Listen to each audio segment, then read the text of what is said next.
You've probably heard of mindfulness.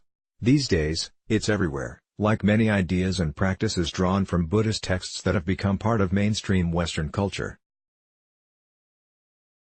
But a review published today in the journal Perspectives on Psychological Science shows the hype is ahead of the evidence. Some reviews of studies on mindfulness suggest it may help with psychological problems such as anxiety, depression, and stress. But it's not clear what type of mindfulness or meditation we need and for what specific problem. The study, involving a large group of researchers, clinicians and meditators, found a clear-cut definition of mindfulness doesn't exist. This has potentially serious implications. If vastly different treatments and practices are considered the same, then research evidence for one may be wrongly taken as support for another. At the same time, if we move the goalposts too far or in the wrong direction, we might lose the potential benefits of mindfulness altogether. So, what is mindfulness? Mindfulness receives a bewildering assortment of definitions. Psychologists measure the concept in differing combinations of acceptance, attentiveness, awareness, body focus, curiosity, non-judgmental attitude, focus on the present, and others. It's equally ill-defined as a set of practices. A brief exercise in self-reflection prompted by a smartphone app on your daily commute may be considered the same as a months-long meditation retreat. Mindfulness can both refer to what Buddhist monks do and what your yoga instructor does for 5 minutes at the start and end of a class. To be clear, mindfulness and meditation are not the same thing. There are types of meditation that are mindful, but not all mindfulness involves meditation and not all meditation is mindfulness-based. Mindfulness mainly refers to the idea of focusing on the present moment, but it's not quite that simple. It also refers to several forms of meditation practices that aim to develop skills of awareness of the world around you and of your behavioral patterns and habits. In truth, many disagree about its actual purpose and what is and isn't mindfulness.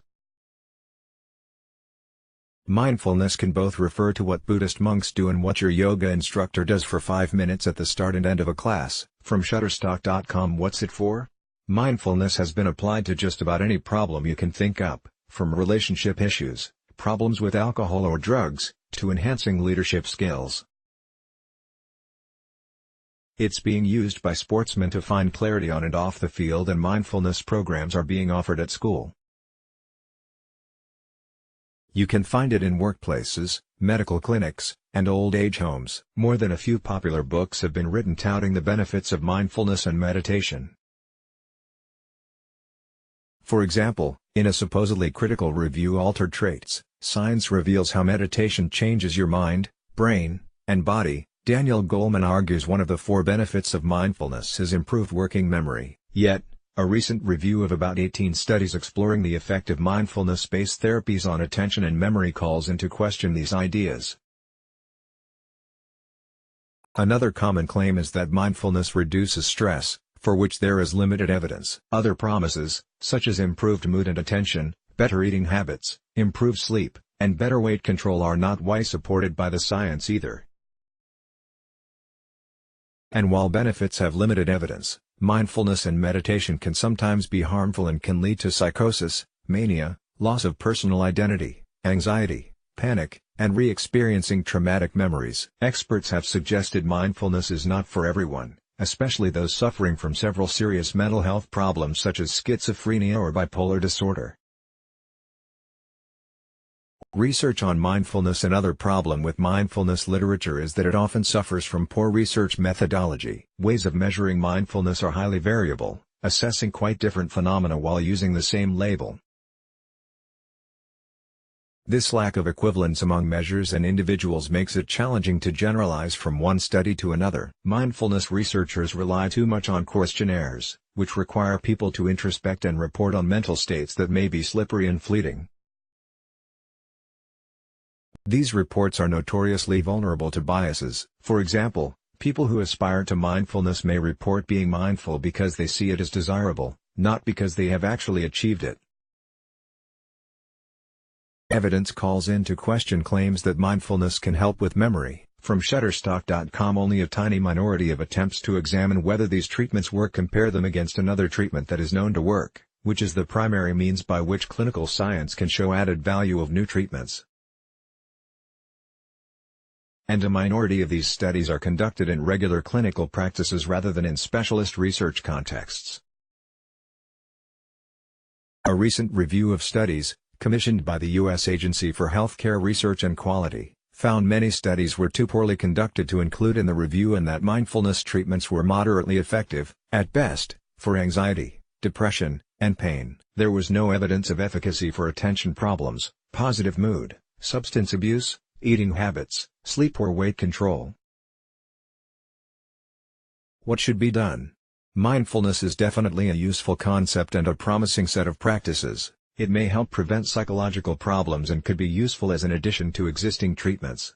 It may also be helpful for general mental functioning and well-being. But the promise will not be realized if problems are not addressed. The mindfulness community must agree to key features that are essential to mindfulness, and researchers should be clear how their measures and practices include these.